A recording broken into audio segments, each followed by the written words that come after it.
খাজা বাবার কাছে এক অন্ধ যে মুরিদ হলো, এই অন্ধটা পৃথ্বীরাজের রাজদরবারে কাজ করত। পৃথ্বীরাজ শুনতে পারল আমার রাজদরবারে এক মুসলমান কাজ করে, তার রাজদরবার থেকে পৃথ্বীরাজ তাড়িয়ে দিলেন। তাড়িয়ে দেওয়ার পরে ওই অন্ধ গরিব মানুষটা খাজা বাবা আজমিরি রাহিমাহুল্লাহর দরবারে গেলেন। চোখের পানি ছেড়ে ছেড়ে কেঁদে বললেন, হুজুর আমি একজন অন্ধ মুসলমান হয়েছি, মুসলমান হওয়ার কারণে পৃথ্বীরাজ রাজ দরবার থেকে আমাকে চাকরিচ্যুত করেছেন, তাড়িয়ে দিয়েছেন।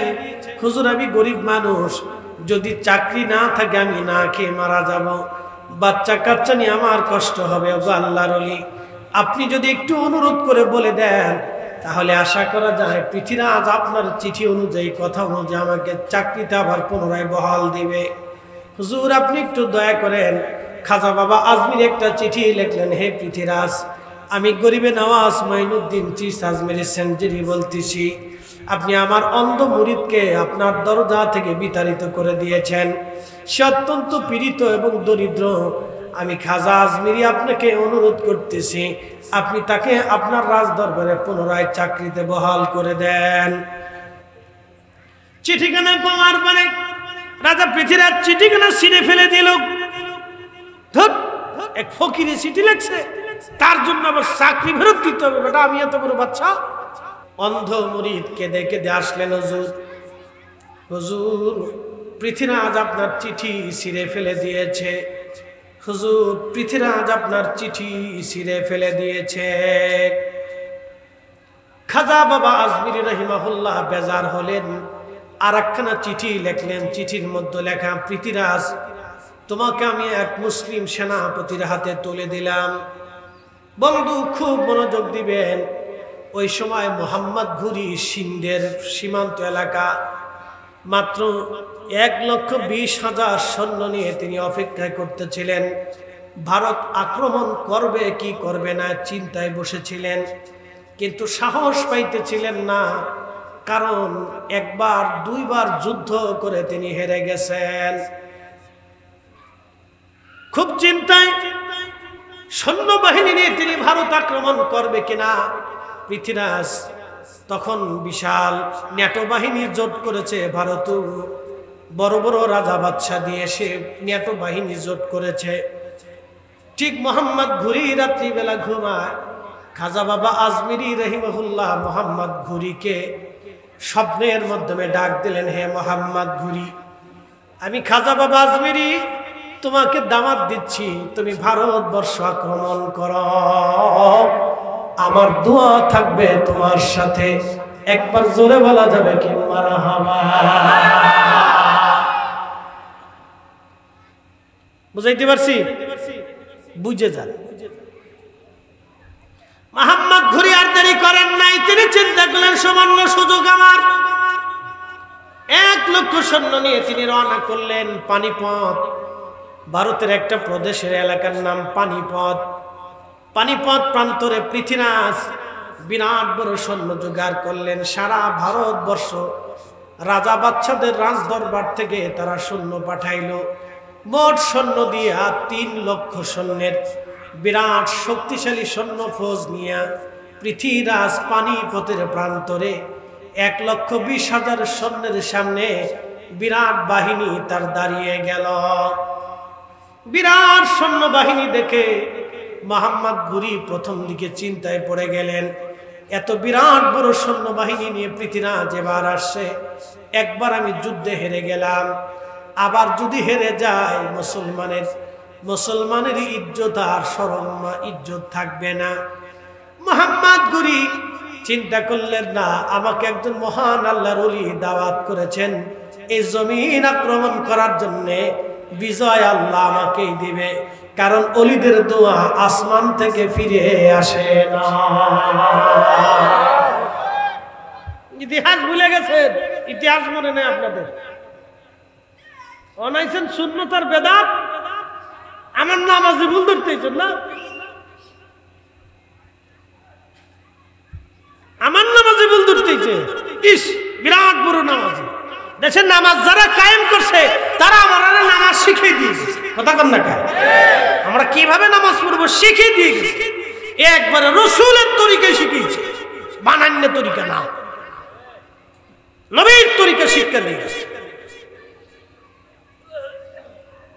মুহাম্মদ ঘুরি স্বপ্ন দেখলেন, সৈন্যবাহিনী, বিরাট বাহিনী, দুই বাহিনীর সামনাসামনি, পানিপথের বিরাট প্রান্তরে যুদ্ধ হবে।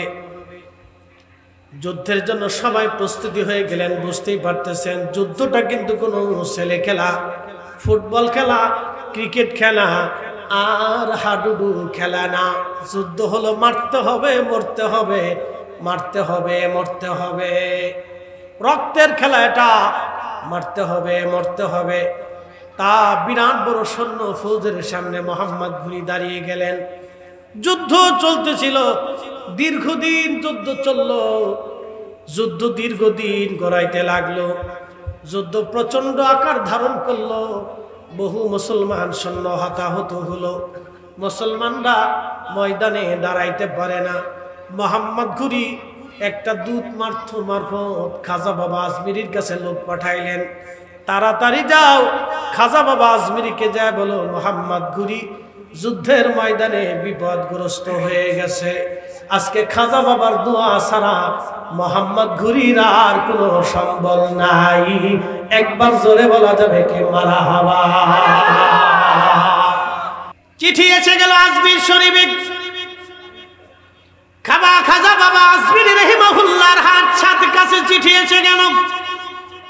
চিঠিখানা পড়িয়া খাজা বাবা জালালি হয়ে গেলেন। একসাথে বলবেন আল্লাহু আকবার। দাওয়াত তো খাজা বাবা নিজে করেছেন, জালালি হয়ে গেলেন। জালালি হয়ে খাজা বাবা আজমিরি বিসমিল্লাহ আল্লাহু আকবার বলে খানকা শরীফ থেকে বের হয়ে আজমির শরীফের মাটি হাতে নিলেন। মাটি হাতে নিয়ে পানিপথ প্রান্তরের দিকে, কোথায় আজমির আর কোথায় পানিপথ, এক প্রদেশ থেকে আর এক প্রদেশ। আজমির এক প্রদেশ আর পানিপথ হলো আর এক প্রদেশে। শত শত মাইলের রাস্তা। খাজা বাবা আজমিরি রাহিমাহুল্লাহ মাটিখানা নিয়ে বিসমিল্লাহ আল্লাহু আকবার বলে পানিপথের দিকে নিক্ষেপ করে দিলেন। মাটি শুধু আজমিরেই রইল না, ওই মাটি আল্লাহর রহমতের ফেরেশতারা আজমির থেকে পানিপথ প্রান্তরে পৃথিবীরাজের প্রত্যেকটা সৈন্য বাহিনীর মধ্যে এই মাটিগুলি ধুলিগুলি ছড়াইয়া দিলেন। একবার জোরে জোরে আওয়াজ তুলে বলা যাবে কি আল্লাহু আকবার। এই যে আল্লাহু আকবার বলবেন না সে বেঈমান, একসাথে বলেন আল্লাহু আকবার। হাত উঁচা করে বলেন আল্লাহু আকবার। এই মুসলমানের পাওয়ার আছে না নাই? আউলিয়া কেরামের পাওয়ার আছে না নাই? আমরা তাদের রূহানি সন্তান, কথা বলেন ঠিক না? পানিপথ প্রান্তরে সমস্ত ধুলাগুলি চলে গেল। ধুলা যাওয়াটাই শেষ হলো না সেই দিন। প্রত্যেকটা ধুলার কণা পৃথিবীরাজের সৈন্যদের চোখে মুখে লাগলো। ধুলার কণা লাগলো যে চোখে মুখে, কিন্তু এর প্রতিক্রিয়া হলো অন্তরে। সুবহানাল্লাহ কি আসতে না জোরে। সহিহ বুখারীর কিতাবুর রিকাকে নবীজি বলেছেন আল্লাহ ফরজ ইবাদতকে আল্লাহর কাছে বেশি পছন্দ করে। ফরজ ইবাদত করার পরে বান্দা যখন আন-নওয়াফিল অতিরিক্ত ইবাদত করে, অতিরিক্ত ইবাদত, ফরজ ইবাদত করার পরে বান্দা যখন নফল করে, নফল। আজকে যে মাহফিলে বইছেন, মাহফিলে আসা ফরজ না নফল? মাহফিলে আসা কি নফল না ফরজ? নফল। আপনাকে এখানে জোর করে আনা হয় নাই, কি কথা ঠিক আছে না? কিন্তু ফজরের নামাজ পড়াটা ফরজ, ঈদের নামাজ পড়া ফরজ। আমি যে এখানে ওয়াজ করতে আসছি আমার জন্য ফরজ না, না এসে অন্য কাউরে পাঠাইলেও চলতো, যদিও চেয়ারম্যান সাহেব একটু বেজার হইতো, ঠিক আছে না? চেয়ারম্যান সাহেব একটু বেজার হইতো, কিন্তু না আসাটা ফরজ না। আমার আশাটা নফল, আপনাদের আশাটা নফল। এই মাহফিল যারা দিছে তাদের জন্য মাহফিল দেওয়া কিন্তু ফরজ না, এই মাহফিল দেওয়াটাও নফল। ইচ্ছা হলে দিলেন না, ইচ্ছা হলে দিলেন না, কথা ঠিক আছে না বন্ধু? এই আন-নওয়াফিল ইবাদত যখন বান্দা করে তখন বান্দার সাথে আল্লাহর প্রেম হয়, প্রেম হয়, প্রেম হয়, প্রেম হয়। একসাথে বলবেন না মারহাবা। কি হয় আরেকটু বুঝাই। বিয়ে করছেন কারা কারা? হাত উঁচা করেন তো যারা বিয়ে করছেন। আরে সব বলেছে তো বিয়ে তোর সংখ্যা বেশি, অবিবাহিত লোক কম, হাত নামান হয়েছে, বোঝা গেছে। অবিবাহিতরা সব হারিয়ে গেছে, ওরা আজকে হারিয়ে গেছে, বিবাহিতের সংখ্যা বেশি। আচ্ছা, বিয়ে করছেন, আপনার স্ত্রী, আপনার স্ত্রীর সাথে আপনার বিবাহের সময় শর্ত ছিল নির্দিষ্ট ভরণ পোষণ, সম্মানজনক জীবিকা। কি কথা ঠিক আছে না? নির্দিষ্ট ভরণ পোষণ, সম্মানজনক জীবিকা।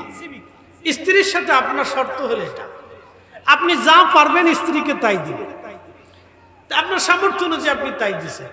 এখন আপনি বাজার থেকে আসার সময় মনে মনে চিন্তা করলেন আজকে একটু ওনারে বাড়িওয়ালারে, হোম মিনিস্টারে একটু খুশি করতে হইল, তো সেই জন্য আপনি ফানের দোকানে যাইয়া সুন্দর করিয়া 50 টাকার একটা ফান বালা করে বানাইয়া লইয়া আইছে। সলিমের মা, তোমার লেগে আজকে ফান আছে, বালা পান। একদিন পান দিলেন, সলিমের মা একটু খুশি। আর একদিন একটা কাপড় আনলেন, বাজারের সবচেয়ে দামি কাপড়, 5000 টাকা নিছে। সলিমের মা আরো খুশি। এরপরে এখন স্বর্ণের দাম 1 ভরি 2 লক্ষ টাকা। 1 ভরি দিয়ে যদি একটা গহনা বানায় দিতে পারে, সলিমের মা একেবারে না খায়া হলো আপনারা 6 পদের ভর্তা বানাইয়া ভাত খাওয়ানোর চেষ্টা করবে। কারণ এটার নাম হাদিয়া, এটার নাম অতিরিক্ত হাদিয়া, অতিরিক্ত। এই অতিরিক্ত কিছু গিফট দেওয়ার কারণে আপনার স্ত্রীর সাথে মহব্বতের সম্পর্ক আরো বাড়লো, আরো বাড়লো, মহব্বতের সম্পর্ক বাড়লো। মেয়ে বিয়ে দিয়েছেন, জামাইরে মাঝে মধ্যে দাওয়াত করলেন, বাবা আসেন। আসার পরে গোপনে জামাইয়ের পকেটে কিছু ভালো বান্ডিল ধরাই দিয়ে বলেন, বাবা এই তোমারে গোপনে দিলাম, তুমি কিন্তু ভালো একটা কাজ করো, তোমারে দিয়ে দিলাম। জামাই মনে মনে খুশি, আমার শ্বশুরের চাইতে ভালো শ্বশুর আর কেউ নাই। মাঝে মধ্যে দিবে, আল্লাহ রসুল দিতেন। মেয়ে বাড়ি মাঝে মধ্যে যান, খাবার দাবার এটা সেটা নাতি নাত করে দেখতে যান, নাতির জন্য এটা দেন, সেটা দেন, এই দেন, সেই দেন, এই কিনে দেন, সেই কিনে দেন। নাতিরা খুশি, আমার নানার চাইতে ভালো নানা আর দুনিয়াতে নাই। কারণ নাতিরা ভালো ভালো চকলেট পায়, কাপড় পায়, খেলনা পায়, গাড়ি পায়। নাতিরা বিরাট খুশি, আমার নানার চাইতে ভালো নানা আর নাই, আমার দাদার চাইতে ভালো দাদা আর দুনিয়াতে নাই। এটার নাম হচ্ছে নফল, অতিরিক্ত। তো অতিরিক্ত গিফটের কারণে আপনার বিবি খুশি, বন্ধু খুশি, নাতি খুশি, বিয়াই খুশি, জামাই খুশি, মাইয়া খুশি, পুতিরা খুশি, আপনার বিবি সাহেবা খুশি। চিন্তা করছেন বিবি বুড়ো হয়ে গেছে, আমনু বুড়ো হয়ে গেছেন, তাতে কি হয়েছে? পারলে কিছু সোনা দানা দিয়ে একটা গহনা বানায় লই আসো না। আরে মর্জিনার দাদি তোমার লাগে লইছি, রেখে দাও, দেখবেন বেটি বিরাট খুশি। এই খুশির নাম হচ্ছে মাহাব্বত আর নওয়াফিল। আল্লাহ নবী বললেন, বান্দা যখন নফল ইবাদত করে আল্লাহ খুশি হয়। খুশি হতে হতে হতে হতে এত খুশি হয়, এই জন্য নফল ইবাদত করবেন। নফল ইবাদত যারা বেদাতে ফতোয়া দিয়ে বন্ধ করতে চায়, ওই ফতোয়া আমরা মানব না। এরা নফল ইবাদত বেদাতের ফতোয়া দিয়ে বন্ধ করতে চায়, আমরা মানব না, মানব না, মানব না। কথা বলেন ঠিক কিনা? দোয়া করা নফল, যেই সময় মন চায় সেই সময় দোয়া করবেন। মাহফিলের পরে মন চায় করবেন, মাহফিলের আগে পরে মন চায় করবেন, ভিতরে করবেন, নামাজের পরে করবেন, অসুবিধা নাই, জানাজার পরে করবেন, তা অসুবিধা নাই। আমি নিজে দেখলাম এই বছর মিশর আল আজহার বিশ্ববিদ্যালয়ের শ্রেষ্ঠ মুহাদ্দিসুদ দুনিয়া, এই দুনিয়ার বর্তমান সময়ের সবচেয়ে বড় মুহাদ্দিস যিনি ছিলেন, আজহার বিশ্ববিদ্যালয়ের হাদিস ডিপার্টমেন্টের প্রধান ছিলেন, 1 লক্ষ হাদিস নিয়ে ওনার গবেষণা ছিল। এত বড় মুহাদ্দিস দুনিয়ার জমিনে এই মুহূর্তে আর নাই। কয়েকদিন আগে তিনি ইন্তেকাল করলেন। 1 লক্ষ হাদিস বুখারী শরীফ থেকে সহিহ মুসলিম ওনার মুখস্থ ছিল। এত বড় আলেম, একবার জোরে বলবেন না মারহাবা। বুখারী মুখস্থ, সহিহ মুসলিম মুখস্থ। ভাইজান এত বড় আলেম ছিলেন তিনি, এত বড় মুহাদ্দিস। ওনার বর্তমানে হাদিস ডিপার্টমেন্টে জামিয়া আল আজহার বিশ্ববিদ্যালয়ে ওনার হাজার হাজার হাজার হাজার লক্ষ লক্ষ ছাত্র আছে। এমনকি পৃথিবীর বড় বড় ডক্টররা ওনার ছাত্র আছে। বুঝতে পারছেন? ওনার ইন্তেকালের পরে আজহার বিশ্ববিদ্যালয়ের বড় বড় ডক্টর, বড় বড় আলেম, যারা হাদিস ডিপার্টমেন্টের আলেম, তফসির ডিপার্টমেন্টের বড় বড় ডক্টর এবং ফিকহ ডিপার্টমেন্টের বড় বড় ডক্টররা এবং আরবি ডিপার্টমেন্টের বড় বড় ডক্টররা এবং বালাগাত মান্তিক বিভাগের বড় বড় ডক্টররা ওনার জানাজার নামাজে দাঁড়ায় গেলেন। আমি দেখলাম ভিডিওতে, আহা, জামিয়া আল আজহার বিশ্ববিদ্যালয়ের ওই পেজের ভিতরে আমি দেখলাম ডক্টররা জানাজার নামাজের পরে সবাই মিলে দোয়া শুরু করলো। জানাজার নামাজ পড়ে দোয়া চালু করলো। একসাথে জোরে বলবেন না মারহাবা। শুধু বেদাতের ফতোয়া বাংলাদেশে ভাই ভালো করে শুনে নেন। আমি মালয়েশিয়া হুজুর গাউসে পাকের মাজার শরীফ জিয়ারত করতে গেলাম, গাউসে পাকের আওলাদের। ওনার মসজিদে যা দেখলাম আজানের আগে কোরআন শরীফ তেলাওয়াত করতেছে, দুরূদ সালাম পড়তেছে। আমি মালয়েশিয়ার পুত্র যাইয়া সেন্ট্রাল মসজিদে নামাজ পড়তে গেলাম, ওদের পার্লামেন্টের সামনে যে মসজিদ, অনেক চমৎকার মসজিদ, সুন্দর একটা এরিয়া, মনোরম, খুবই সুন্দর। না গেলে বুঝবেন না। এই মসজিদে মাগরিব পড়ব, মাগরিবের আগে দেখলাম ওরা কোরআন তেলাওয়াত করতেছে, দুরূদ পড়তেছে। ইমাম সাহেব একজন বিজ্ঞ আলেম মনে হলো, কোরআন তেলাওয়াত অত্যন্ত সুন্দর। নামাজ শেষ করার পরে উনি দেখলাম দোয়া করলেন, নামাজের পরে দোয়া করলেন। হুজুর গাউসে পাকের আওলাদের মাজার জিয়ারত করতে গেলাম, সেইখানে যাওয়ার পরে দেখি আজানের আগে দুরূদ সালাম পড়া হলো, এরপরে আজান হলো, নামাজের পরে দোয়া হলো, এরপরে নামাজ শেষ করার পরে মিলাদ শরীফ পড়া হলো। একবার জোরে বলা যাবে কে মারহাবা? খালি বাংলাদেশে বেদাতের ধাক্কা ধাক্কি, যত ধাক্কা ধাক্কি ফারাফারি খালি বাংলাদেশে, বিরাট ফারাফারি চলতেছে। শুনে যাবেন ভালো করিয়া হাজিরিন, ভালো করে শুনে যাবেন। দোয়া চলবে, কোরআন খতম চলবে, চলবে না? আস্তে কমকে ডরা ডরা করে জোরে বলে চলবে। মুসলমানের ঘরে ঘরে কোরআন খতম হবে, কথা কোন ঠিক কিনা? মুসলমানের ঘরে ঘরে ঘরে ঘরে কোরআন খতম হবে। আমি মালদ্বীপে গেলাম, সেই যারা ইসলাম এনেছিলেন 400 বছর আগে। আমি ইব্রাহিম ইস্কান্দারি রাহিমাহুল্লাহর মাজার জিয়ারত করলাম। আল্লাহু আকবার, ওনার মাজারের পাশে দাঁড়িয়ে দোয়া করলাম। আল্লাহ 400 বছর আগে ওনারা কালেমা নিয়ে এসেছিলেন। 400 বছর আগের করা সেই মসজিদে নামাজ পড়লাম, এখনো সেই মসজিদের মিনারা আছে। বন্ধু খুব মনোযোগ দিবেন, 400 বছর আগে ওনারা কালেমা নিয়ে এসেছিলেন। ওনার কোরআন তেলাওয়াতের কারণে মালদ্বীপে একদিনে একসাথে মালদ্বীপের সমস্ত মানুষ কালেমা পড়ে মুসলমান হয়েছিল। কোরআনের মুজিজায়, কোরআনের তাসিরে একটা দৈত্য জিন মালদ্বীপ থেকে পালিয়ে চলে গিয়েছিল। প্রত্যেক বছর ওই দৈত্য জিনটা সে মানুষ হত্যা করত। ইব্রাহিম ইস্কান্দারি ওই সাগরের পরে দাঁড়ায় দাঁড়ায় কোরআন পড়েছিলেন রাত্রিবেলা। ওই কোরআনের আওয়াজ শুনিয়া দৈত্য জিন সাগরের গভীরে চলে গেল, ভারত মহাসাগরের গভীরে। এটা একটা মহাসাগর, যার কোনো কুল কিনারা দুনিয়ার মানুষ খুঁজে পাবে না। এই মহাসাগরের ভিতরে একটা ছোট্ট দ্বীপ, দেশের নাম মালদ্বীপ। এই দেশের ভিতরে কোরআনের আওয়াজ এখনো চলে। একদিনে একসাথে হাজার হাজার মালদ্বীপবাসী কালেমা পড়ল। ভাইজান, কোরআন তেলাওয়াত একটা দামি জিনিস, এই জন্য মুসলমানের ঘরে ঘরে কোরআন খতম হবে। আমরা আগে দেখতাম তলবে এলেমদেরকে ডেকে এনে বাড়িতে কোরআন খতম দেওয়া হইতো, এরপরে মুরব্বীদের জন্য দোয়া করা হইতো। বেদাতের ফতোয়া শুই না আমরা দেশের মুসলমানরা সেটাও বাদ দিয়ে দিছে। লাভ কিন্তু আমাদের হয় নাই, লাভ কিন্তু শয়তানের বেশি হইছে। কথা কন্যা, শয়তানের লাভ হলো কোরআন তেলাওয়াত চলবে, চলবে কোরআন তেলাওয়াত, কোরআন তেলাওয়াত চলবে। মুসলমানের ঘরে যদি নবীর দুরূদ সালাম না হয় তো কার ঘরে হবে? মুসলমানের বাড়ি যদি কোরআনের খতম না হয় তো কার ঘরে হবে? মুসলমানের ঘরে যদি কোরআন তেলাওয়াত না হয় তো কার ঘরে হবে? এই জন্য 1450 বছর ধরে দেওয়া ইসলাম আমরা কখনো ছাড়বো না, বলবো না। এই ওলিরা এই জন্য ইসলাম দিয়েছিলেন। খাজা বাবা আজমিরি ধুলি ছাড়লেন পানিপথ প্রান্তরের দিকে। আজমির শরীফ থেকে শত শত মাইল দূরে ধুলি চলে গেল। রাজা পৃথ্বীরাজের সৈন্যদের চোখে মুখে যায় পড়লো। ধুলি চোখে মুখে পড়ার পরে ধুলি শুধু চোখে মুখেই পড়ে নাই, হৃদয়ের মধ্যে কাজ করলো। প্রত্যেকটা সৈন্যের হৃদয়ের ভিতরে ভয় এসে গেল।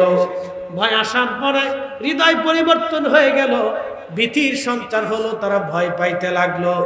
মোহাম্মদ ঘুরি একসাথে একযোগে সৈন্যবাহিনী নিয়ে তিনি আক্রমণ করলেন।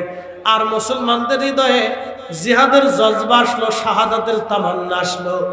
সামান্য সৈন্য নিয়ে মোহাম্মদ ঘুরি 3 লক্ষ সৈন্যের উপরে যখন ঝাঁপিয়ে পড়লেন, কাফেরদের অন্তরে মুজেজা, কাফেরদের অন্তরে অলির কারামতের কারণে অন্তরে ভয় এসে গেল। এই ভয়ের কারণে সেই দিন মোহাম্মদ ঘুরির বিজয় হয়েছিল।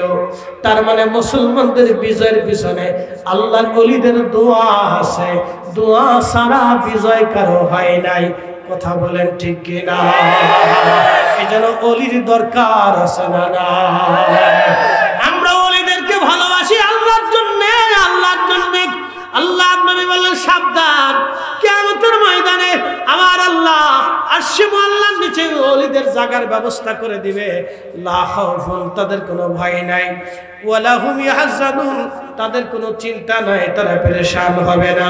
এই জন্য আমরা ওলি মানি, ওলিদের দরবারে যাই, ওলিদের সাথে মহব্বত রাখি, ওলিদের সাথে সম্পর্ক রাখি, ওলিদের জিয়ারতে যাই, ওলিদের মজলিসে বসি, ওলিদের মহব্বতে বসি, ওলিদের সোহবতে বসি। আমার রব আমার আল্লাহ বললেন, ইয়া আইয়ুহাল্লাযীনা আমানুত্তাকুল্লাহা ওয়া কুনু মা'আস সাদিকিন। সাবধান আমার ওলি যারা, আমার ইমানদারেরা, তোমরা আমি আল্লাহকে ভয় করো। শুধু ভয়ের মধ্যে সীমাবদ্ধ না, আমার আল্লাহ ডাক দে বলেন, হে ইমানদারেরা আমি আল্লাহকে ভয় করো, নামাজ পড়ো, রোজা করো, জিকির করো, হালাল মানো, হজ করো, যাকাত দাও, এরপর ওয়াকুনু মা'আস সাদিকিন, আমার ওলিদের সঙ্গী হয়ে যাও, সহবতে চলিয়া যাও। খুব ভালো করে শুনে যাবেন। আল্লাহ কোরআন আরো ডাক দিলেন, ইহদিনাস সিরাতাল মুস্তাকিম, চালাও সে পথে যে পথে তোমার প্রিয়জন গেছেন চলি, চালাও সে পথে যে পথে তোমার প্রিয়জন গেছেন চলি। আল্লাহ কোরআনের অপর আয়াতে ডাক দিলেন, আনআমাল্লাহু আলাইহিম মিনান নাবিয়্যিন ওয়াস সিদ্দিকিন والشهداء والصالحين وحسن أولئك رفيقا। আল্লাহ ডাক দিয়ে বললেন, আমি আল্লাহর নিয়ামত প্রাপ্ত বান্দা 4 শ্রেণী। 1 নম্বরে নবীরা, 2 নম্বরে সিদ্দিকরা, 3 নম্বর শহীদরা, 4 নম্বর ওলিরা। ওয়া হাসুনা উলাইকা রফিকা, এরা তোমাদের কতই না উত্তম সঙ্গী। এই জন্য আল্লাহর ওলিদের সঙ্গী হওয়া এটা ভাগ্যের ব্যাপার। কথা কন না ঠিক না? আল্লাহর ওলিদের সঙ্গী হওয়া কিসের ব্যাপার? আস্তে কন কেন, ডরে ডরে কন নাকি? কিসের ব্যাপার? কপাল লাগে, কপাল। এদেশে কেউ মেসির ভক্ত, কেউ নেইমারের ভক্ত, কেউ শাহরুখ খানের ভক্ত, কেউ সাকিব খানের ভক্ত, কত খান আনসান ফানসান, এডি বেডি সেডি লেডি, আজারে বাজারে ভাজাইয়া এগুলির ভক্ত। আরে বেটা, আমরা আজারে বাজারের ভক্ত না, আমরা একজন আল্লাহর মহান ওলির ভক্ত। বেদাতি বললে আমাদের কিছু যায় আসে না। কথা বল না ঠিক না? ও ছাতা আমরা দেখার সময় আমাদের, আমরা আল্লাহর কোরআনের আইনে আছি, আমরা আল্লাহর কোরআনের বিধানের উপরে আছি। আর আপনি ভালো লাগলে আসেন, দাওয়াত দিলাম।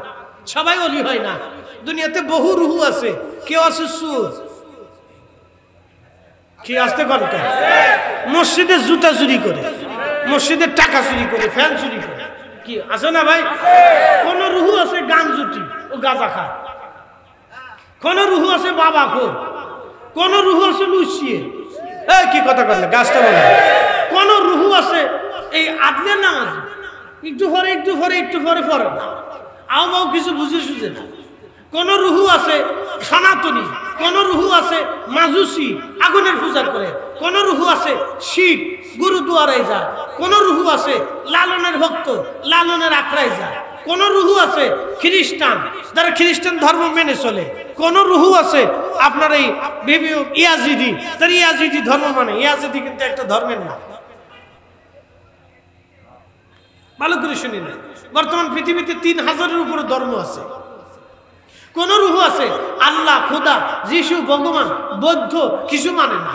কোন রুহু আছে বৌদ্ধ, যারা বৌদ্ধের অনুসারী। কি কথা কর না, ঠিক আছে না ভাই?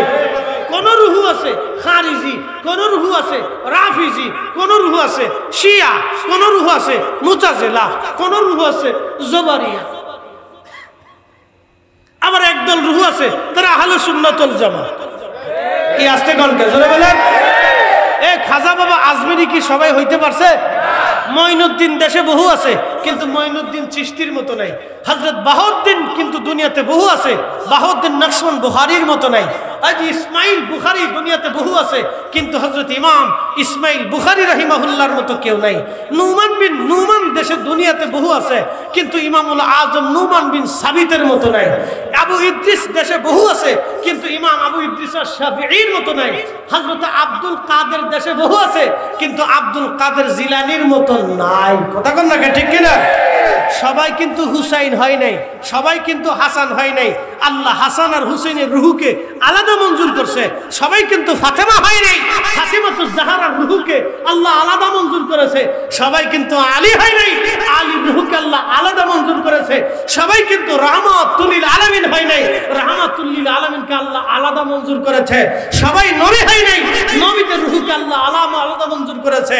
সবাই কিন্তু হযরত সুফি ফতে আলী রসুলের নামা হয় নাই, এর রুহুকে আল্লাহ আলাদা মঞ্জুর করেছে। সবাই কিন্তু সৈয়দ ওয়াজিদ আলী মেহেদি বেগি হয় নাই, এই রুহুকে আল্লাহ আলাদা মঞ্জুর করেছে। সবাই কিন্তু খাজা এনায়েতপুরি হয় নাই, এই রুহুকে আল্লাহ আলাদা মঞ্জুর করেছে। সবাই কিন্তু খাজা বাবা ফরিদপুরি হয় নাই, এই রুহুকে আল্লাহ আলাদা মঞ্জুর করেছে। কথা কন না, ঠিক কিনা?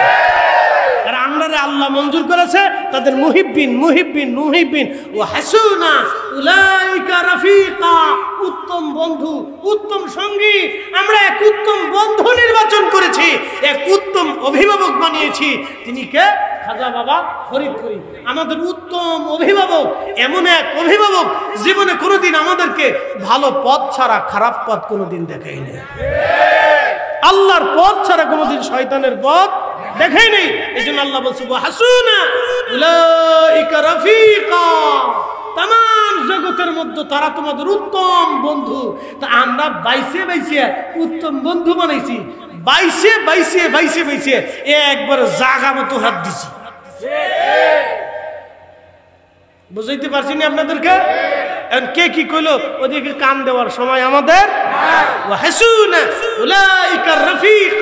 আল্লাহর কোরআনের আইন অনুযায়ী আমরা উত্তম বন্ধু নির্বাচন করছি, উত্তম বন্ধু নির্বাচন করছি, উত্তম ওলি অভিভাবক বানিয়েছি। উত্তম অভিভাবক আমরা বানিয়েছি, আজারে বাজারে ফাজাইলের অভিভাবক বানাইনি, একবার জাগা মতো জাগা মনে বলার অভিভাবক বানিয়েছি। আমরা উত্তম অভিভাবক নির্বাচন করছি। এবার এখন যদি আপনার ভালো লাগে দাওয়াত দিলাম, আসেন। একটা ঘটনা হুজুর কেবলার জীবনে শোনাই, এরপরে দুয়ার দিকে চলে যাব। জুমার রাত, কালকে জুমা পড়তে হবে, জুমা পড়বেন, জুমার নামাজ পড়বেন, জুমাতে যাবেন। শোনেন, আপনাদেরকে বলি, পৃথিবীতে বহু উম্মত আসছে। হাজারাতে আদান না কষ্ট হচ্ছে আপনাদের? চলবে, চলুক না, আর একটু চলুক, অসুবিধা নেই ইনশাআল্লাহ। একসাথে করুন আল্লাহু আকবার। না না না, সবাই একসাথে জবান খুলে জোরে বলেন আল্লাহু আকবার। আল্লাহ কি শুধু আমরা আট্রসিওয়ালাদের না? সবার পৃথিবীতে যত সৃষ্টিতে মাখলুক আছে সবারই আল্লাহ। কথা ঠিক আছে না ভাই? সৃষ্টির এমন কি কোন জীব আছে যেই জীবের খাবার আল্লাহ না দেয়? সবার রিজিক কে দেয়? আল্লাহ। হিন্দু রিজিক কে দেয়? আল্লাহ। বৌদ্ধটা কে দেয়? খ্রিস্টানটা কে দেয়? শিখেরটা কে দেয়? মাজুসিরটা কে দেয়? ইয়াজিদিরটা কে দেয়? সবারটাই আল্লাহ। সবারটা কে দেয়? আল্লাহ। আমাদেরটাও কে দেয়? আল্লাহ দেয়। সবারটাই আল্লাহ দেয়, আমাদেরটা আল্লাহ দেয়। পশু পাখি, সমুদ্রের ভিতরে একটা মাছ আছে নীল তিমি। শোনেন, নীল তিমি, নীল তিমি প্রত্যেক দিন 110 মণ খাবার খায়। কত মণ? 110 মণ এক বেলা খায়, বাকি বেলার কথা বললাম না। প্রত্যেক দিন আল্লাহ ওরে 110 বেলা খাবার খাওয়ায়। একসাথে সুবহানাল্লাহ বলবেন। 110 মণ। ওর কি ব্যাংক আছে? বাংলাদেশ ব্যাংক, বিশ্ব ব্যাংক, সুইস ব্যাংক। ওর কি খাবারের গোডাউন আছে? তো সমুদ্রের ভিতরে ওর খাবারের ফয়সালাটা কে করে? আল্লাহ। ও 10 মণ, 110 মণ আল্লাহ ওরে খাবার খাওয়ায়। তা আমরা আট্টুসির দরবারে ওরস শরীফে লক্ষ লক্ষ মানুষ খাবার খায়, ধাক্কা ধাক্কি, পারাপারি, গুতাগুতি, সিল্লেসিল্লি, মারামারি, লাঠালাঠি, দাবড়া দাবি, কিচ্ছু নাই। একসাথে বলেন আল্লাহু আকবার। না, আরো জোরে বলেন, আরো জোরে বলেন। ওখানে গেলে মানুষের দিল এমনি নরম হয়ে যায়, ভয় পায় যে না, যদি এখানে বিয়াদবি করলে কি উপায় হয়। সবাই শান্ত হয়ে যায়, ভদ্র হয়ে যায়, আদবি হয়ে যায়। যে বেটা সারা গ্রাম ভরে লাঠালাঠি করছে, এই বেটা যাইও সিরিয়ালে চুপচাপ দাঁড়াইতে, কারণ জানে সারা গ্রাম ভরে লাঠালাঠি করছি, কিন্তু এই জায়গায় লাঠালাঠির জায়গা না। এই জায়গায় লাঠালাঠি করলে এমন এক মারপিট আসবে, জেলখানার থেকে ছুটি পেয়েছি, এই তো দারোগা রিমান্ড থেকে মাফ করে দিছে, এই আদালত আমারে খালাস দিছে, কিন্তু এই আদালতে একবার যদি ধরা পড়ে যায় তাহলে কিন্তু খালাস টালাস নাই। এমন এক বাটাম চালান দিবে, যেই বাটাম চালানের কোনো উকিল নাই। এই বাটাম চালানের কোনো উকিল নেই। আর এমন এক বিপদ আসবে, যেই বিপদ, যে রোগের কোনো ডাক্তার নেই। মনে রেখে, এই জন্য সব জায়গায় ফাজলিমি চলে না। বলে হুজুর কেন? আপনাদেরকে আরেকটু বুঝাই। মালয়েশিয়ার হুজুর গাউসে পাকের আওলাদের মাজারে আমি গেছি। এই ঘটনা কেন শুনেছিলেন? সাগরের ভিতরে একটা ছোট্ট দ্বীপে ওনার মাজার। তো সাগরের দ্বীপ তো বিনোদন কেন্দ্র, বিনোদনের খুব চমৎকার জায়গা। দেখেন না, আমাদের সেন্ট মার্টিনের জন্য আমরা কান্দাকাটি করতেছি, এটি আমেরিকা চাই যে আমরা যে দিয়ে দেব। কেন? ওনারা একটু ঘাটি টাটি বসাবে আর কি, বুঝতে পারছেন? অনেক রাজনৈতিক পেঁচ আছে। সেন্ট মার্টিন নেওয়ার জন্য আমেরিকা খুব বহুদিন ধরে চেষ্টা করতেছে। তো খুব মনোযোগ দেন। এই সেন্ট মার্টিন আমাদের এক চমৎকার একটা দ্বীপ। এই দ্বীপটা যদি আমরা কাজে লাগাইতে পারতাম তো বিদেশ থেকে বহু পর্যটক আমাদের দেশে আসতো, সেন্ট মার্টিন দ্বীপ। কিন্তু আমরা কাজে লাগাইতে পারি। এই ছোট্ট দ্বীপের নাম হচ্ছে পুলাউ বুসা। মালয়েশিয়ার সরকার এই দ্বীপটাকে চাইনিজদের কাছে ইজারা দিবে। হোটেল মোটেল তারা বানাবে। তো হোটেল মোটেল, বিনোদন কেন্দ্র সব তৈরি হলো। এখানে শত শত কোটি টাকা তারা ইনভেস্ট করলো। খুব সুন্দর, আমি দেখে আসছি সব ঘুরে ঘুরে। জায়গাটা ইনভেস্ট হলো।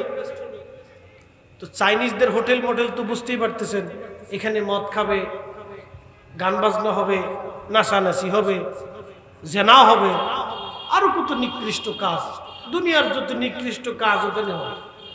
কিন্তু ঘুমিয়ে আছেন কে? আওলাদ রসুল, রসুলের বংশধর। সব কমপ্লিট, উদ্ভাবন হয়ে গেছে, কিন্তু পানি আসে না। লাইন কাটা। ইঞ্জিনিয়ার আনা হলো, সব টেস্ট পরীক্ষা নিরীক্ষা করার পরে পানি আসে না। সাগরের পানির স্তর নিচে নেমে গেল। মালয়েশিয়ার যিনি, মালয়েশিয়া কিন্তু রাষ্ট্র সিস্টেমটা দুভাগে বিভক্ত। একটা হলো পার্লামেন্ট আর একটা হলো রাজা। যেমন ব্রিটেনে পার্লামেন্টও আছে, রাজাও আছে। ব্রুনাইতে পার্লামেন্ট নাই কিন্তু রাজা আছে। সৌদি আরবে রাজা আছে। তো মালয়েশিয়াতে রাজা আছে। তো সুলতানকে রাত্রিবেলা স্বপ্ন দেখাইলেন হুজুরের আওলাদ, এ সুলতান, আমি রসুলের আওলাদ এই দ্বীপের মধ্যে ঘুমিয়েছি, আর তুমি এই দ্বীপকে বেহাপনার জন্য যারা দিয়েছ, সরাও তাড়াতাড়ি আমার এখান থেকে। আমি যেখানে ঘুমাই সেখানে কি করে বেহাপনা হয়? একসাথে বলবেন আল্লাহু আকবার। সাথে সাথে মালয়েশিয়ান সরকার এটারে বন্ধ করে দিল। এখন সেইগুলি পরিত্যক্ত আছে, সেই জায়গা আর কোনো দ্বিতীয়বার হয় নাই। সুন্দর করে একেবারে মাজার শরীফের সামনে সাইনবোর্ড টানাই দিছে, এখানে কেউ যদি নেশা করে, মদ পান করে, নেশা সেবন করে এবং মহিলা পুরুষ ছেলে আর মেয়ে যদি এইখানে বসে বাংলাদেশের রমনা পার্কের মতো যদি এখানে বসে ডেটিং ফেটিং করে, তাহলে 6 মাসের জেল হবে, 1000 রিঙ্গিত জরিমানা হবে, বাংলাদেশে 30,000 টাকা। বুঝাইতে পারছি আপনাদেরকে? জরিমানা ধার্য করে দিই। এই জন্য কুল সিরু ফিল আরদ, দুনিয়া ঘুরলে অনেক কিছু বোঝা যায়। ওলিদের দরবারে ভাই ভোগী যোগী চলে না। এই আস্তে কথা জোরে বলেন, ওলিদের বারগাহে ভোগী যোগী চলে না। ইসাকে ভোগী যোগী চলে। তা আমার আলোচনার ইতির দিকে আমি আপনাদেরকে হুজুর কেবলার একটা জীবনী শোনাই। মাওলানা আবুল হাশিম লক্ষ্মীপুরী সাহেব, তিনি এখনো দুনিয়াতে জিন্দা আছে। তো আবুল হাশিম লক্ষ্মীপুরী সাহেব আমাকে একদিন বললেন, বেটা তোমার একটা ঘটনা শোনো। মাদ্রাসার মাঝখানে যে হেলিপোর্টের ওখানে একটা ফাঁকা জায়গা আছে না, ওইখানে দাঁড়ায় বলতেছে, শোনো হুজুর কেবলা ডুঙ্গায় চললেন, আমিও ডুঙ্গা বাইতে লাগলাম। ডুঙ্গা চিনছেন নি আপনারা? ডুঙ্গা ডুঙ্গা আরে তাল গাছ দিয়ে বানায়। কোনটা? ওই তো আমাদের দেশে ডুঙ্গা। একই জিনিস, একই জিনিস, লাউ আর কদু আর কি। এই ডুঙ্গায় হুজুর চললেন সামনে আর আমি পিছনে, লক্ষ্মীপুর সাহেব বলতেছে।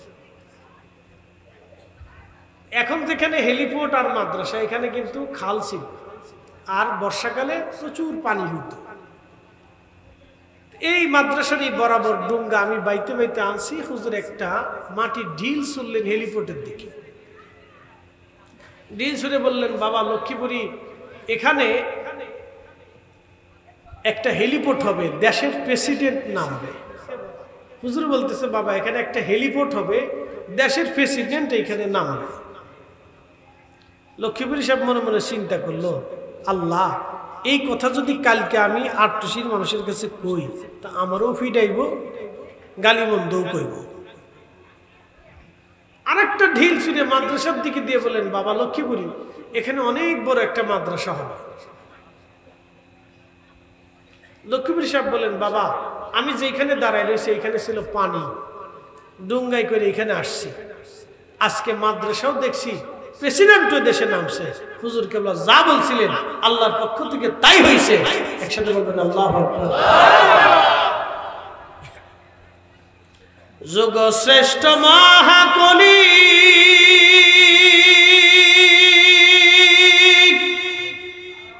আমার মুর্শিদ মাওলানা, এক নজর দেখলে যারে দিলের জ্বালা থাকে না।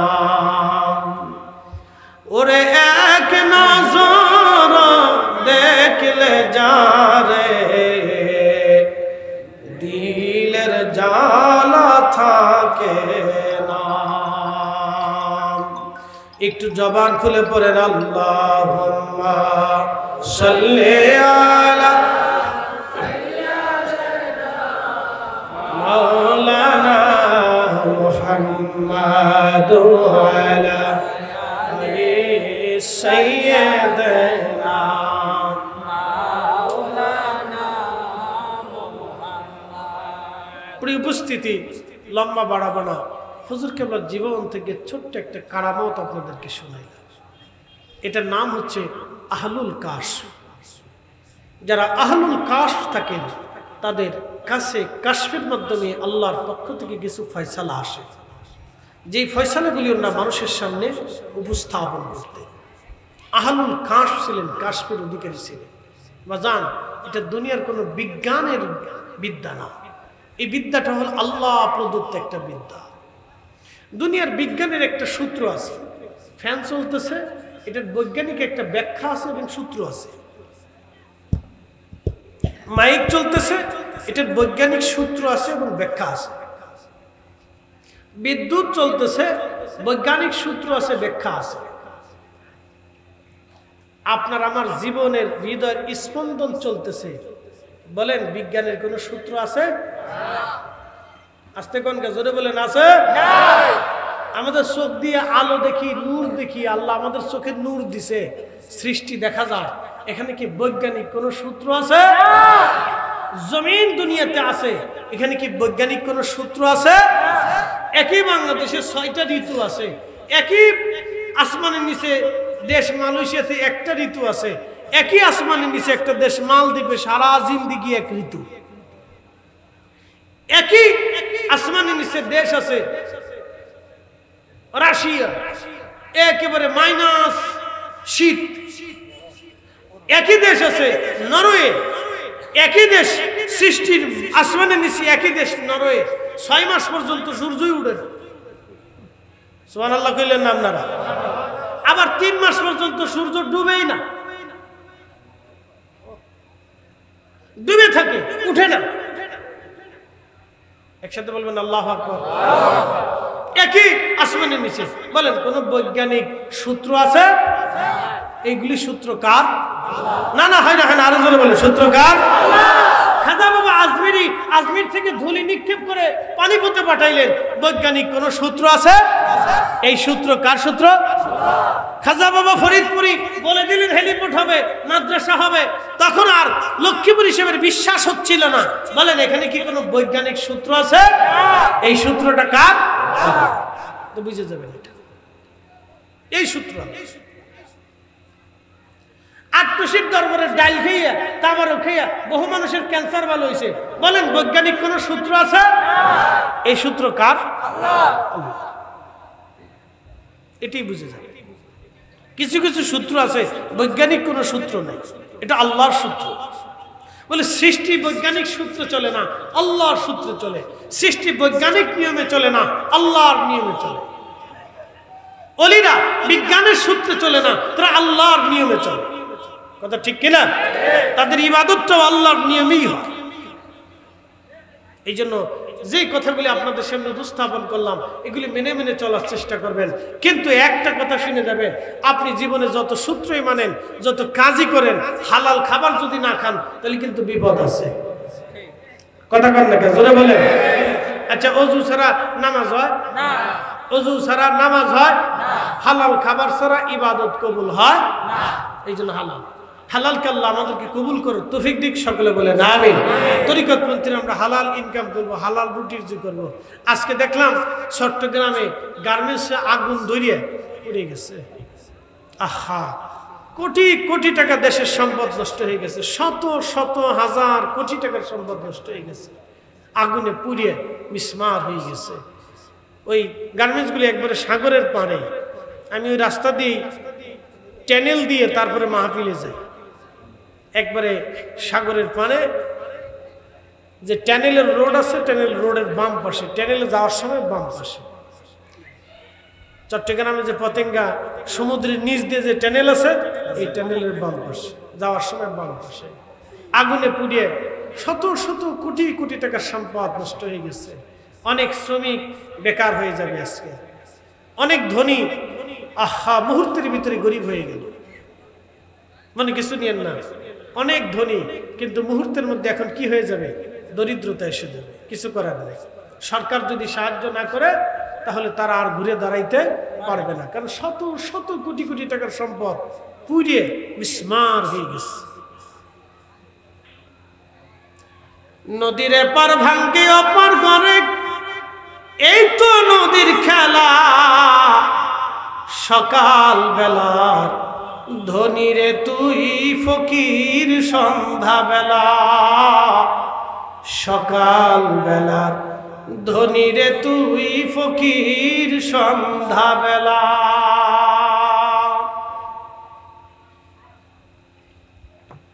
আল্লাহ বলেন তুলিজুল লাইলা ফিন নাহারি ওয়া তুলিজুন নাহারা ফিল লাইল।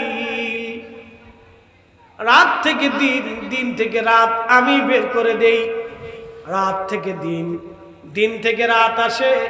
বৈজ্ঞানিক কোন সূত্র এখানে নাই, সব সূত্র আমার আল্লাহর।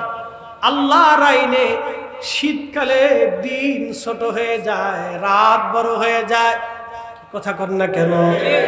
আল্লাহর আইনে শীতকালে দিন ছোট হয়ে যায়, রাত বড় হয়ে যায়, রাত থেকে দিন আসে, দিন থেকে রাত আসে। তুখরিজুল হাইয়া মিনাল মাইয়িতি ওয়া তুখরিজুল মাইয়িতা মিনাল হাই। আর আমি জিন্দা থেকে মুর্দা বের করি, মরা থেকে আমি রব্বুল আলামিন জিন্দা বের করি। ওয়া তারজুকু মান তাশাউ বিগাইরি হিসাব।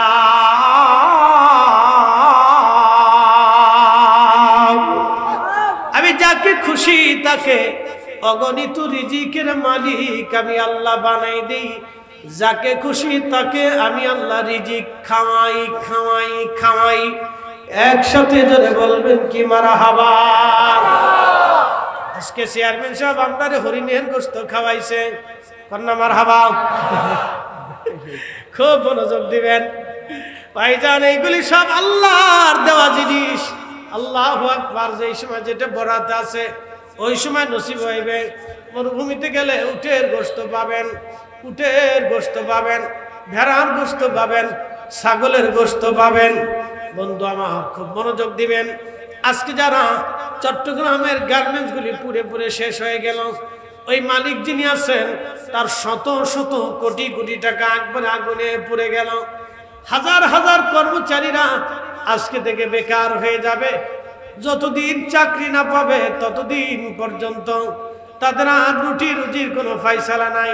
এক ভদ্রলোক কাঁদতেছে, আমি 35 বছর ধরে এই ডিপার্টমেন্টে কাজ করি, 35 বছর ধরে আমি গার্মেন্টসে চাকরি করি, 35 বছর ধরে আমি এখানে কাজ করি, আমার চোখের সামনে আজকে গার্মেন্টসটা পড়ে গেল। বন্ধু খুব মনোযোগ দিবেন। এই জন্য সকালবেলার ধনী সন্ধ্যাবেলা গরিব হয়ে যায়, সন্ধ্যাবেলার ধনী সকালবেলা গরিব হয়ে যায়। এই জন্য আল্লাহ বলেন, ও বান্দা তুমি ফিরে আসো, ইরজিই ইলা রাব্বিকি রাদিয়াতাম মারদিয়া। আমি আল্লাহর সন্তুষ্টির দিকে তুমি ফিরে আসো, আমি আল্লাহকে খুশি করে আসো। ইয়া আইয়াতুহান নাফসুল মুতমাইন্না, হে নফসে মুতমাইন্না, প্রশান্ত আত্মা তুমি আমার দিকে ফিরে আসো। বলে দিয়ে যাই, প্রশান্ত আত্মা নফসে মুতমাইন্না কি? যেই নফস গীবত করে না, হিংসা করে না, অহংকার করে না, অহমিকা করে না, তাকাব্বুরি করে না, রিয়া থাকে না, গর্ব করে না, অহংকার করে না, অন্যের ক্ষতি করে না, মানুষের উপকার করে। এই অন্তর হচ্ছে নফসে মুতমাইন্না। যেই নফস আল্লাহর আইন মানে, নবীর তরিকা মানে, এই নফস হলো নফসে মুতমাইন্না। আল্লাহ বলেন, ইরজিই তুমি আমার কাছে ফিরে আসো, ইলা রাব্বিকি রাদিয়াতাম মারদিয়া, আমি আল্লাহর সন্তুষ্টির দিকে ফিরে আসো। এই জন্য আমরা ফিরে যাব আল্লাহর কাছে। অতএব আল্লাহর সন্তুষ্টি নিয়ে যাওয়াটাই আমাদের বুদ্ধিমানের কাজ। আল্লাহ তৌফিক দান করুন, জোরে বলেন আমিন। কুলিল্লাহুম্মা মালিকাল মুলক, নবী আমার বলে দেন, তামাম রাজত্বের মালিক আমি আল্লাহ, তামাম রাজত্বের মালিক আমি আল্লাহ। তুতিল মুলকা মান তাশা, আমি যাকে খুশি রাজা বানাই। তুইজ্জু মান তাশাউ ওয়া তুযিল্লু মান তাশা, যার কাছ থেকে খুশি রাজত্ব ছিনাই নেই, যাকে খুশি ইজ্জতওয়ালা বানাই, যার কাছ থেকে খুশি ইজ্জত আমি ছিনাই দেই। মালিক আসতে হবে না, জোরে বলেন মালিক, না আরো জোরে বলেন মালিক। খাজা বাবা আজমিরি কি রাজত্ব নিয়েছিল? দিল্লির সিংহাসনে বসেছিল? শাহজালাল ইয়ামিনী কি বাংলার মসনদে বসেছিল? কুতুবউদ্দিন কাকি কি দিল্লির আসনে বসেছিল? নিজামুদ্দিন আউলিয়া কি দিল্লির বাদশাহী নিয়েছিল? মুজাদ্দিদ আল-ফিসানি সিরহিন্দি সম্রাট জাহাঙ্গীরকে পরাভূত করে তিনি কি দিল্লির মসনদ নিয়েছিল? পৃথিবীর কোন ওলি মসনদে বসেছে আমাকে একটু দেখান তো, দেখান। ইতিহাস ঘুটে ঘাটে দেখান, দুনিয়ার কোন ওলি মসনদ নিয়েছিল আমাকে দেখান।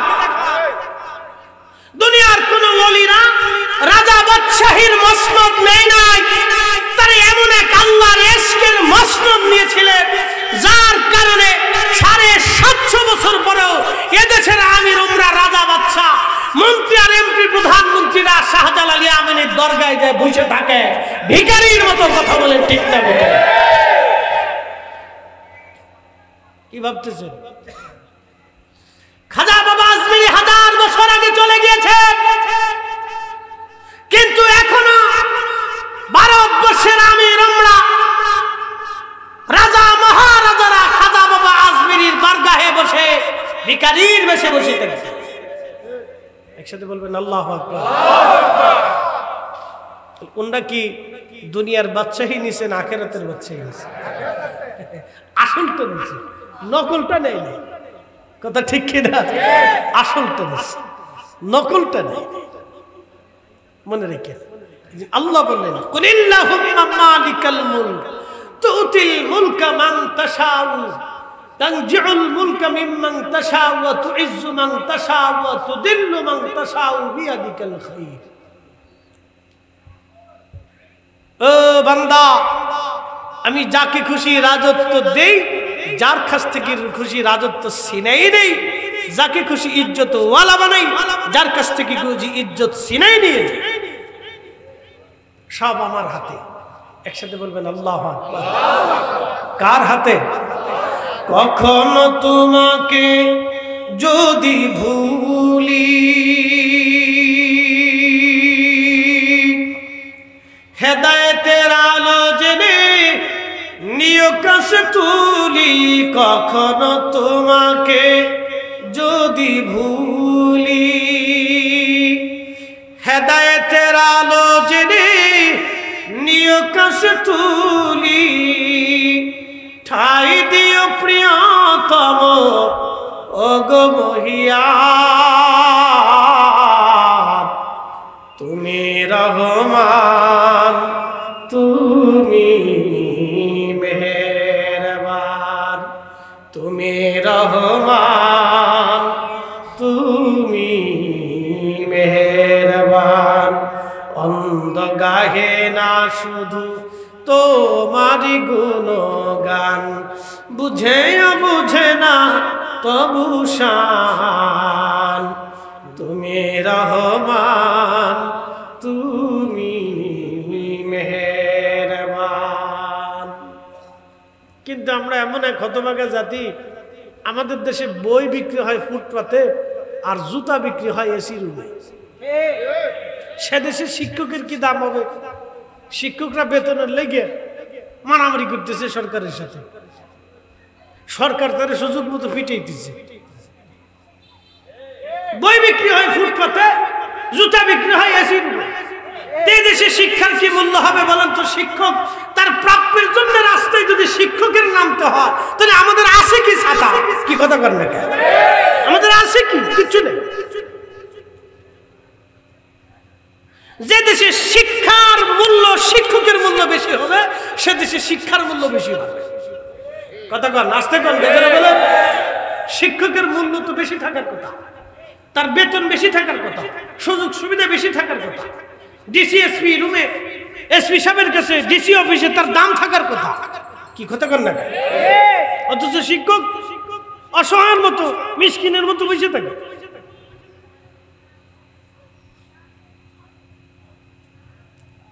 মুসলমান ভালো করে শুনবেন, কি বলবো আমরা? বলার তো আমাদের কিছুই নাই। বললে তো বলবেন হুজুর আপনি কি রাজনীতির ওয়াজ করেন? রাজনীতির কথা বলি না, আমি ইনসাফের কথা বলি। আল্লাহ বলেন, ইন্নাল্লাহ ইয়ামুরু বিল আদল, আমি নির্দেশ দিলাম তোমরা দুনিয়াতে ইনসাফ করো, ন্যায় করো, অন্যায় করবা না। তোমরা ন্যায় করবা, অন্যায় করবা না। পৃথিরাজ অন্যায় করেছিল বিদায় খাজা বাবা আজমিরি তার বিরুদ্ধে দাঁড়িয়েছিলেন। রাজা গৌরগোবিন্দ অন্যায় করেছিল, শাহজালাল ইয়ামানি তার বিরুদ্ধে দাঁড়িয়ে গেলেন।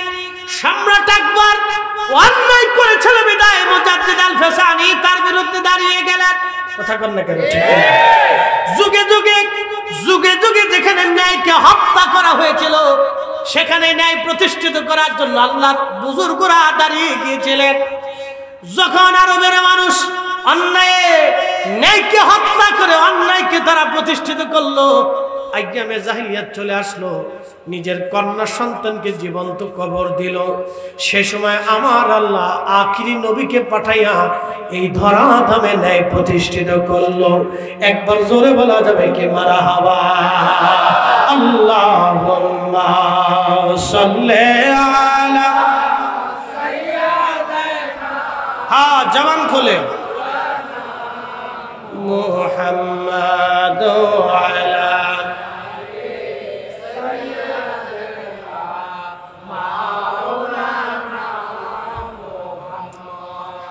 তুমি আল্লাহর প্যারা হাবিব, তোমার তুলনা নাই কেউ আর, তোমার মতো আকাশ ভ্রমণ করেনি কোন পয়গম্বর। আল্লাহুম্মা সাল্লি আহা মাওলানা মুহাম্মাদ আলা সাইয়্যিদিনা মাওলানা। হ্যাঁ তরিকাতপন্থীরা সুন্নি কখনো মিথ্যা সাক্ষ্য দিবেন না, মিথ্যা মামলা দিবেন না, কারণ আমি মিথ্যা অপবাদ দিবেন না, গীবত করবেন না, শিকায়াত করবেন না। আবার বলি মিথ্যা সাক্ষ্য দিবেন না, মিথ্যা সাক্ষ্য কখনো দিবেন না, মিথ্যা মামলা দিবেন না, মিথ্যা মামলার জন্য কাউকে সহযোগিতা করবেন না। এবং আবার বলে দিয়ে যায় আপনাদেরকে, ভালো করে শুনে যাবেন, মিথ্যা মামলা দিবেন না, মিথ্যা সাক্ষ্য দিবেন না, মিথ্যা মামলা দেওয়ার জন্য কাউকে উদ্বুদ্ধ করবেন না, অন্যায় বিচার করবেন না। অন্যায় বিচার হলে সেখানে মানবেন না, ন্যায় বিচারকে মেনে নিবেন। চেহারা দেখে আর সাম্রাজ্য দেখে, অর্থলিপিত্ত দেখে আপনারা বিচার করবেন না, আল্লাহর দিকে তাকায় বিচার ফয়সালা করবেন। আমার রব আমার আল্লাহ হাসরের ময়দানে আরশে মুআল্লার নিচে আমার আল্লাহ জায়গা বরাদ্দ করে দেবে। একবার আওয়াজ তুলে বলা যাবে কি মারহাবা। শুনে যান, আমরা ওলিদেরকে ভালোবাসি কার জন্য? আসতে হয়ে গেছে, জোরে বলে আরো জোরে জোরে জোরে জোরে জোরে জোরে জোরে জোরে না, ভিন্ন কোনো উদ্দেশ্য আছে? হ্যাঁ তবে হ্যাঁ, হুজুর ওলিরা পীর মুর্শিদরা হচ্ছে মুরিদের অভিভাবক, ঠিক আছে না? মুরিদের কি অভিভাবক? মসজিদের ইমাম যিনি, তিনি এই মহল্লার কিন্তু অভিভাবক। কথা ঠিক আছে কিনা? মসজিদের যিনি ইমাম তিনি মহল্লার কি অভিভাবক। কেউ যদি কোনো মুসিবতে পড়ে, যেই মুসিবত দুনিয়ার কোনো কিছু দিয়ে সম্ভব হচ্ছে না, তখন ওই লোকে আইসা মসজিদের ইমাম সাহেবরে বলে, হুজুর আমার এই প্রবলেমটা হয়েছে, আপনি আমার জন্য একটু দোয়া করেন। কথা ঠিক আছে না? এটা ইমামের সম্মান। একসাথে বলেন কার সম্মান? ইমামের সম্মান, আলেমের সম্মান। আলেমরা দোয়া করবে, আলেমরা দোয়া করবে, তা আলেমরা নেকের জন্য দোয়া করেন, দোয়া করবেন, দোয়া করা ওনাদের দায়িত্ব। কোন ইমাম শুধু নিজের জন্য দোয়া করবে না, ইমামদের কাজ হচ্ছে তার মুসল্লিদের জন্য দোয়া করা। কোন ইমাম যদি শুধু নিজের জন্য দোয়া করে তাহলে সে খেয়ানত করবে, সে আমানতের খেয়ানতদার, সে খেয়ানত করবে। কোন ইমাম শুধু নিজের জন্য দোয়া করবে না, সে মুসল্লিদের জন্য দোয়া করবে। এই জন্য কেউ যদি দোয়া বন্ধ করে দেয়, কেউ যদি দোয়া না মানে, তাহলে বুঝবেন ওই ইমাম সাহেব হলো খেয়ানতকারী, ওই ইমাম সাহেব খেয়ানত করতেছে, সে আমানতের খেয়ানত করছে। যে ব্যক্তি আমানতের খেয়ানত করে সে ইমামতির যোগ্য না। কথা কন না, ঠিক কিনা? যে খেয়ানত করে সে ইমামতির, কথা কন না, ইমামতির যোগ্য না। অনেক ইমাম সাহেবরা এই ওয়াজ শোনার পরে আমার উপর বেজার হবে না যে হুজুর আমরা রে কষ্ট দিয়ে গেল। কষ্ট না, যে ইমাম মুসল্লিদের জন্য দোয়া করে না, অর্থাৎ যে ইমাম নিজে নিজে দোয়া করে, সে শুধু নিজের জন্যই দোয়া করে। আর যখন মুসল্লি নিয়ে সবারই একসাথে নিয়ে দোয়া করে, তখন ইমাম সাহেব শরমে পড়ে হলেও কয়, আল্লাহ আমার মুসল্লিদের উপর তুমি রহমত দাও। আর যে ইমাম সাহেব মনে মনে একা একা দোয়া করে, আল্লাহ আমার এটা দাও, সেটা দাও, আল্লাহ মাফ করে দাও, আল্লাহ আমার পরিবারের দাও, বাচ্চা কাচ্চার হায়াত দাও, আল্লাহ আমি বিপদে আছে, টাকা পয়সা নেই, আল্লাহ এটা দাও, সেটা দাও, দাও, সে দাও, নিজের জন্য দোয়া করে। কিন্তু যখন মুসল্লিদেরকে নিয়ে দোয়া করে তখন দোয়া করে, আল্লাহ আমার অমুক মুসল্লি এই বিপদে পড়ছে, আল্লাহ চেয়ারম্যান সাহেব এই সমস্যায় পড়ছে, আমার অমুক মুসল্লির বাচ্চা কাচ্চা হইতেছে না, দোয়া চায়, অমুকজন বিদেশ যাইতে পারে না, দোয়া চায়, আল্লাহ আমার মুসল্লি যারা কবরে চলে গেছে তারা দোয়া চায়। কি কথা কন না কেন? তার অর্থ হলো যে ইমাম মুসল্লিদেরকে নিয়ে দোয়া করে না, সে আমানতের খেয়ানত করে, সে ইমামতির যোগ্য। যারা বলেন যোগ্য, এই হিসাব করে দেখেন যে আপনার নরসিংদীর ভিতরে বহু ইমাম সাহেব আছে ইমামতির যোগ্য না।